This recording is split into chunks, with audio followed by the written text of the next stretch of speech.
UGC कानून का विरोध करने वालों को मैं पाकिस्तान जाने के लिए नहीं कहूँगी। उन्हें मैं देश का गद्दार और विपक्ष का दलाल भी नहीं कहूँगी। मैं उनके खिलाफ मुकदमा भी नहीं दर्ज करवाऊंगी और न ही मैं उनके विरोध प्रदर्शन को विदेशी फंडिंग से जोड़ूंगी। अगर वो नए यूजीसी कानून के लिए सरकार और मोदी जी की आलोचना करेंगे तो मैं उन्हें देशद्रोही भी नहीं कहूँगी। मैं उनके साथ ऐसा कोई बर्ताव नहीं करूँगी जो वो अब तक दूसरों के साथ करते रहे। मैं ऐसा क्यों नहीं करूँगी इसकी वजह बाद में जानिएगा। लेकिन कितनी हैरानी की बात है ना कि पिछले 11 सालों में देश के पर्यावरण से लेकर लोकतंत्र तक और इकोनॉमी से लेकर शिक्षा व्यवस्था तक सब कुछ तहस नहस कर दिया गया। बेरोजगारी, महंगाई और भ्रष्टाचार ने इस देश की जनता को तबाह कर दिया। कभी लोग भगदड़ों में कुचले गए तो कभी रेल दुर्घटनाओं में जान गंवाते रहे। लोग कीड़ों की तरह गंदा पानी पीकर मर गए, लेकिन भाजपा के समर्थकों और अंधभक्तों ने चूं तक नहीं की।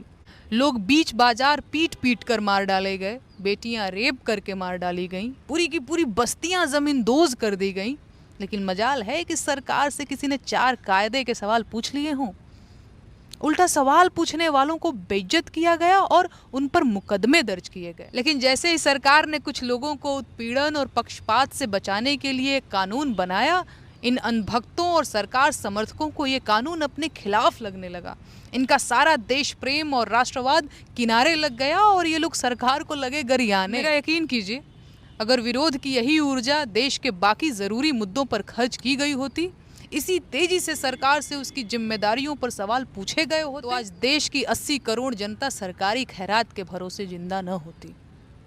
सच ये है कि सरकार के अब तक के समर्थन के पीछे देश प्रेम और देश के विकास जैसी भावनाएं थी ही नहीं। आज जो लोग यूजीसी पर सरकार को गालियां दे रहे हैं, उन्हें भी देश के विकास से ज़्यादा हिंदू राष्ट्र का इंतजार था। उन्हें विकसित भारत नहीं बनाना था, उन्हें तो अब्दुल को टाइट करना था।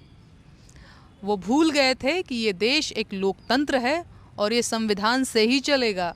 यूजीसी कानून सिर्फ इसलिए ज़रूरी नहीं था कि उससे शिक्षण संस्थानों में समानता का मूल्य स्थापित होगा, बल्कि यूजीसी कानून इसलिए भी ज़रूरी था ताकि सरकार के अंध समर्थकों की मूर्छा टूटे। उनका ये भ्रम दूर होना ज़रूरी था कि ये देश उनकी अवैध मांगों से चलेगा। उन्हें इसका आभास होना भी ज़रूरी था कि भाजपा हिंदुत्व की नहीं, वोट बैंक की राजनीति करती है। उसे अंधभक्तों से ज़्यादा वोटर्स की ज़रूरत है। खैर, सरकार से सवाल पूछने, आलोचना करने और विरोध दर्ज कराने का अधिकार ही लोकतंत्र को लोकतंत्र बनाता है। और जब ये अधिकार छिन जाते हैं तो लोकतंत्र तानाशाही में तब्दील हो जाता है। इसीलिए जिसे विरोध करना है वो खुलकर विरोध करे, सवाल पूछे और आलोचना भी करे। जिसे समर्थन करना है वो खुलकर समर्थन करे। यही लोकतंत्र है। जय हिंद, जय संविधान।